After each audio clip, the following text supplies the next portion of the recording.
నమస్తే PVR news కి స్వాగతం. సమస్య మీది పరిష్కారం మాది. మీ సమస్యలను వాట్సాప్ చేయండి చాలు. 9490273709. మా వార్తలు మీకు నచ్చినట్లయితే లైక్ చేయండి, షేర్ చేయండి. మంచి ఉద్యోగం చేసినట్ల అధికారుల తీరుపై ఆగ్రహం వ్యక్తం చేసిన మండల అధ్యక్షుడు. మన్య ప్రాంతానికి కోట్లాది రూపాయలు నిధులు మంజూరవుతున్నా అభివృద్ధి చెందకుండా కొర్రీలు వేస్తున్న ఫారెస్ట్ అధికారులు తమ తీరు మార్చుకోకుంటే రాజకీయాలకు అతీతంగా భారీ స్థాయిలో ఆందోళన చేయడం తప్పదని మండల అధ్యక్షుడు బడుగు రమేష్ తీవ్ర స్థాయిలో హెచ్చరించారు. మంగళవారం మండల అభివృద్ధి కార్యాలయం సమావేశ మందిరంలో మండల సర్వసభ్య సమావేశం ఏర్పాటు చేశారు. ముందుగా స్వర్గీయ శరభన్నపాలెం ఎంపీటీసీ లోకుల సోమాగాంధీ మృతి చెందడంతో 2 నిమిషాలు సంతాపం ప్రకటించారు. అనంతరం మండల అధ్యక్షుడు బడుగు రమేష్ మాట్లాడుతూ మన్య ప్రాంతంలో స్వతంత్రం వచ్చిన నాటి నుండి మారుమూల గ్రామాలకు రహదారులు లేకపోవడంతో అభివృద్ధి కుంటుపడడమే కాకుండా గిరిజన ప్రజలు తీవ్ర అవస్థలు ఎదుర్కొంటున్నారని, దీంతో అధికారులు ప్రజాప్రతినిధులతో పోరాడి నిధులు తీసుకొస్తే అటవీశాఖ అధికారులు అనేక అడ్డంకులు సృష్టిస్తున్నారని అన్నారు. రహదారులు నిర్మించేటప్పుడు లేని అడ్డంకులు కల్వర్ట్లు నిర్మించేటప్పుడు అడ్డుపడడం ఏంటని ప్రశ్నించారు.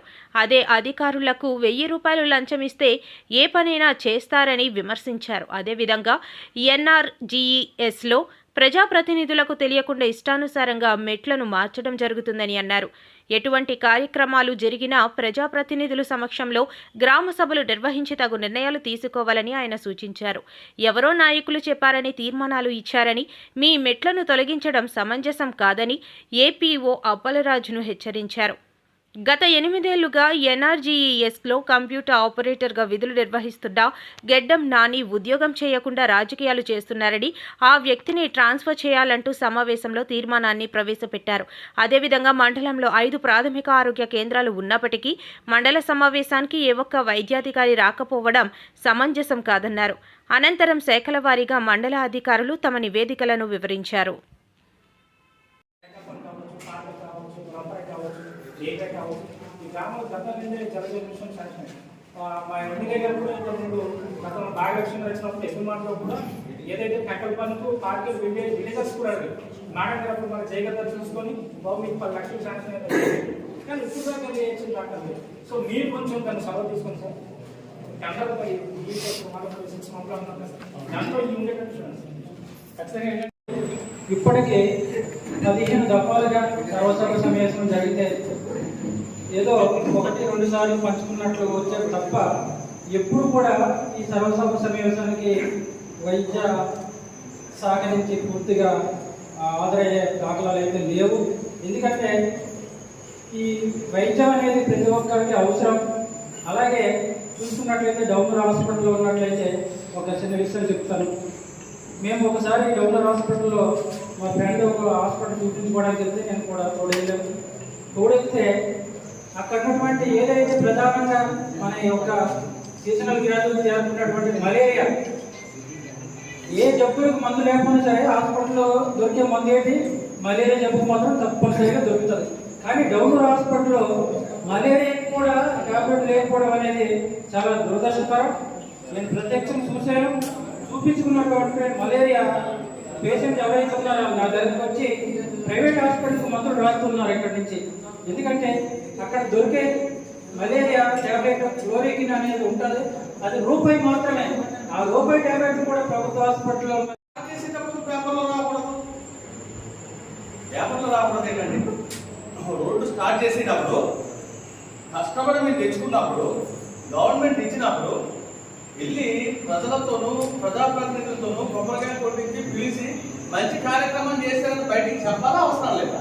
అది మానేసి కొబ్బరికాయలు కొట్టవద్దు, పేపర్లో రావద్దు, ఇది గంజా వ్యాపారమా? మీకు ఈ రోజున దాదాపు రోడ్డు నుంచి అలకతీరు నుండి ఇంటీరియర్ ప్లేస్కి 12 కిలోమీటర్లు. ఏమన్నా ఎంపీటీసీ గారు 12 కిలోమీటర్లు రోడ్డు శాంక్షన్ అయింది. రోడ్డు ఏ క్లాస్ వేస్తున్నారు కానీ ఇప్పుడు కాదు ఇది స్టార్ట్ చేశారు. దాదాపు 2 సంవత్సరాల క్రితమే చేశారు. కానీ కొబ్బరికాయ కొట్టేది ఎక్కడ ఆ వర్క్ జరుగుతుందా అనేసి నాకు మొన్న తెలిసింది. అక్కడి నుండి జరుగుతుంది వాటి మీదుగా ఇంకొక మరి ఒక 6 కిలోమీటర్లు.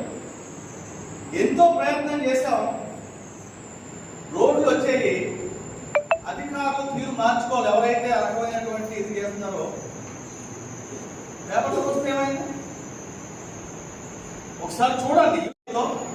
అన్ని రోడ్లు వేసి కూడా బయటికి మీ అధికారుల వల్లే బయటికి రాలేదు. ఇది మీ డి రఘు ఎవరో ఉన్నారు కదా, ఆయన అప్పుడు జై, మిగతా వాళ్ళు ఎవరైతే అధికారులు ఉన్నారో ఎవరికి చెప్పకుండా ఒకటి చేశారు. ఏమంటుంది? అదే దొంగ వ్యాపారం. మీకు తెలుసా అండి, 12 కిలోమీటర్లు మీరు ఒకసారి ఆ లోపలికి వెళ్ళి చూడండి ఎలాంటి రోడ్డు వేస్తున్నారు. కాబట్టి ఈ రకమైనటువంటి విధి విధానాలతో ముందుకు వెళ్దామని అనుకుంటే కనుక ప్రతిసారి మీకు కష్టం వచ్చినప్పుడే కాపాడాల్సి వస్తుంది తప్ప ఎవరు మా గురించి ఆలోచించాల్సినటువంటి పరిస్థితి లేదు. మీరు కూర్చోండి మేడం. ఏపీఓ గారు, మీరు ఈరోజు మీటింగ్ పెట్టడం ఏంటి? ఏ వర్క్ గిర్పు పక్కన పెట్టండి, ఈ రోజు మీటింగ్ పెడతారా? మండల సమావేశం మేము ఏర్పాటు చేస్తే మీరే వాళ్ళందరూ కూర్చోబెట్టి అక్కడ మీటింగ్ పెడతారా? అంటే సంబంధం లేదంటే మీరు రారా? ఇంపార్టెంట్ ఏంటి అసలు మీకు చెప్పారా?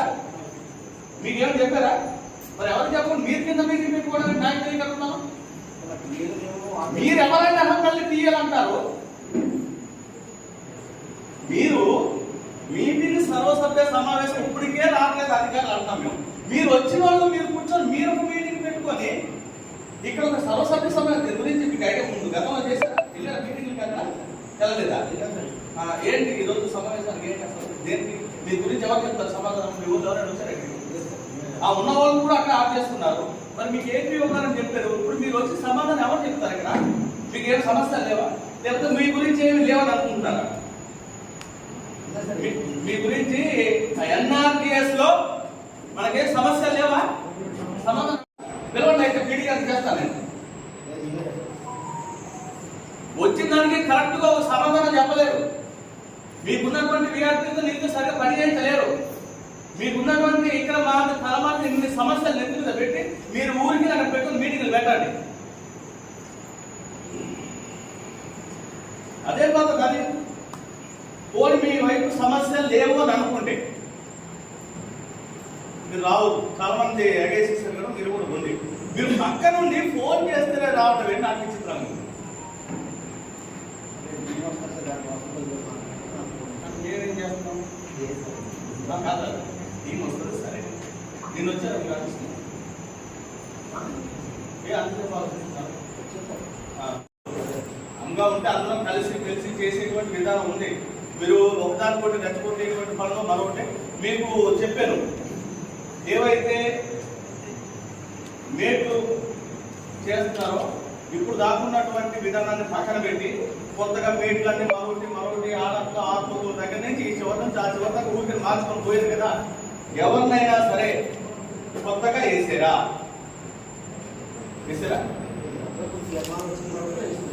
ఏం చేశారు? తీర్మానాలు ఏమైనా ఎవరు పెట్టారు? తీర్మానం ఎవరు పెట్టాలంటే ఎన్ని పెట్టారు మీరు? మా సమస్యలు తీర్చకుండా మీరు ఏ ఉద్యోగం ఇక్కడ నాకు తెలియగలుగుతాం అంటే కలెక్టర్ ఇచ్చినటువంటి వాటిని కూడా ధృవీకరణ చేసి మరి మీరు ఇక్కడ ఏమి ఎలగబెడతారో నాకైతే తెలియదు. ఉండొచ్చు మీరు బాగా చేయండి, కొత్త నిజగాలు కొత్త ఎలగాలి. అలాగే కొత్తగా వచ్చిన వాళ్ళకి ఇక్కడ ఉండేటువంటి పరిస్థితులు కనుక అవగాహన లేకపోవచ్చు, కానీ అది కరెక్ట్ అయినటువంటి పద్ధతి కాదు. ఏజెన్సీలో ఇప్పుడు దాకా లేనటువంటి కోర్టు ఏవో కొన్ని వేస్తూ ఉంటే మీరు కావాలని అడ్డు తగలడం, అభివృద్ధి పనులకు కావాలనేసి మీరు అడ్డు తగులుతున్నారు. అక్కడ అనుమతులు ఇవి అవి కాదు. అనుమతులు కలెక్టర్ గారి కన్నా మీకు బాగా తెలిసేది. కలెక్టర్ గారు సుమిత్ కుమార్ గారు ఉండేటప్పుడు అక్కడ ఉండేటువంటి రోడ్డుకు సంబంధించినటువంటి వాటికి ఇచ్చారు. మీరు ఎలా అడ్డు పెడతారు? ఫారెస్ట్ డిపార్ట్మెంట్ అవన్నీ ముందే చూడాలి కదా. మీకు లెటర్ సబ్మిట్ చేశారు. ఆ లెటర్లో క్లియర్గా ఇప్పుడు చార్జ్ ఎవరైతే ఉన్నారో ఆయన పేరు కూడా పెట్టాము. అయినప్పటికీ కూడాను కావాలని సాఫ్ చేయడం అనేటువంటిది కరెక్ట్ కాదు. ఏజెన్సీలో ఉన్న రోడ్లు అన్నిటి కూడా అనుమతులు ఆగిపోవడానికి ఫారెస్ట్ డిపార్ట్మెంట్ వారు అది చేతకంతరం, అది ఏదో ఆఫ్ చేసేస్తే ఈరోజు ఉద్యోగం బాగా చేసినట్టు లెక్క అనమాట. మిగతా అన్ని చేస్తే ఏమీ లేదు, ఆటోమేటిక్గా అనుమతులు వచ్చేస్తాయి. పద్ధతి మారండి. ఒక్క జనరల్ బాడీ మీటింగ్కి ఆ డిపార్ట్మెంట్ వాళ్ళు అడుగుతారనో ఏదో, కానీ ఎప్పుడూ రాదు. ఏ రోజు కూడా హౌసింగ్ డిపార్ట్మెంట్ అంటే ఫారెస్ట్ డిపార్ట్మెంట్ వాళ్ళు రారు. ఒకప్పుడు ఈ ప్రాంతంలో మావోయిస్టులు ఎక్కువగా ఉండేవాళ్ళు. వినండి అరే గారు, ఒకప్పుడు ఎక్కువగా ఉండే సమయంలో